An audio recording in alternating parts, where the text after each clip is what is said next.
Mile পর্যন্ত যাওয়ার যে রাস্তা, সেই রাস্তার দৃশ্যটি আমি দেখাচ্ছি। দেখেন কত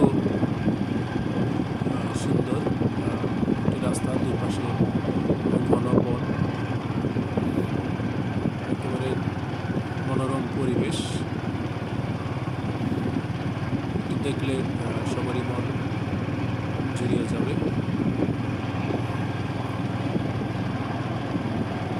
এই রাস্তা থেকে বনের ভিতরে কিছু অংশ দেখা যায়, বনকে উপলব্ধি করা যায়।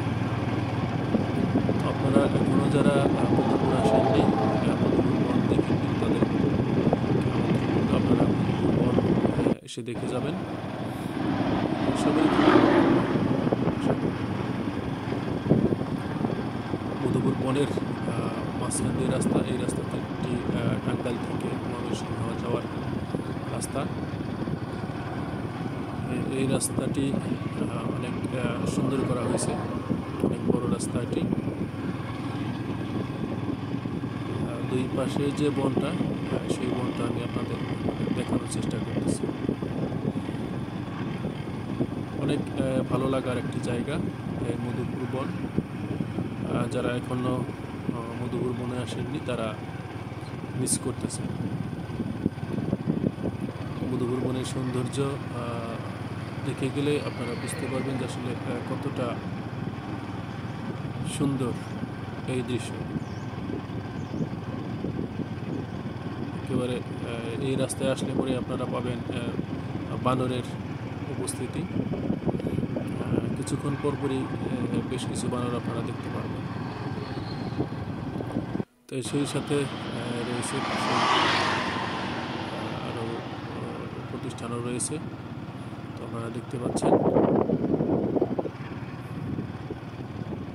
এটি বড়বাই জামিয়া ইসলামিয়া শহীদ আহমদ এতিমখানা, একটু আগে যেটা দেখলাম, এটি বড়বাই পরিচিত। দেখুন কত সুন্দর সৌন্দর্য এই বনের, না দেখলে সত্যি আপনারা মিস করবেন। মধুপুর বনটি সত্যি অনেক সুন্দর। আমরা এখানে বসবাস করি সেজন্য বলতেছি না, আসলে যারা দেখেছেন সকলে বলতে পারবেন যে আসলে বনটা কত সুন্দর।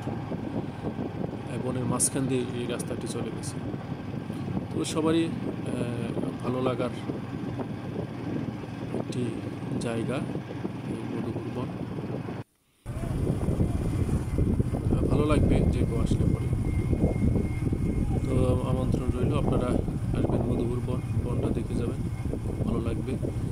এই রাস্তা দিয়ে যাওয়ার সময় আপনারা দেখতে পারেন ভিতরে আরও বেশ কয়েকটা দেখার মতো সৌন্দর্যমণ্ডিত জায়গা রয়েছে, সেগুলো আপনাদেরকে অনেক ভালো লাগাবে।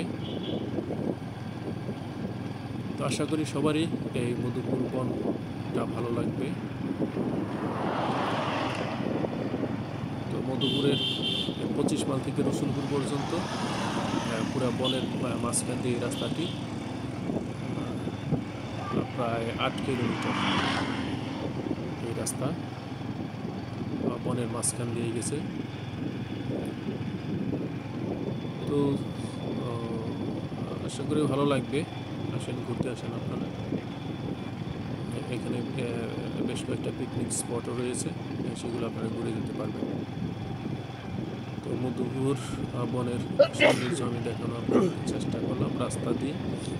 আরেকদিন আমি ভিতরে ঢুকে মধুপুর বনের বিস্তারিত তথ্য তুলে ধরব।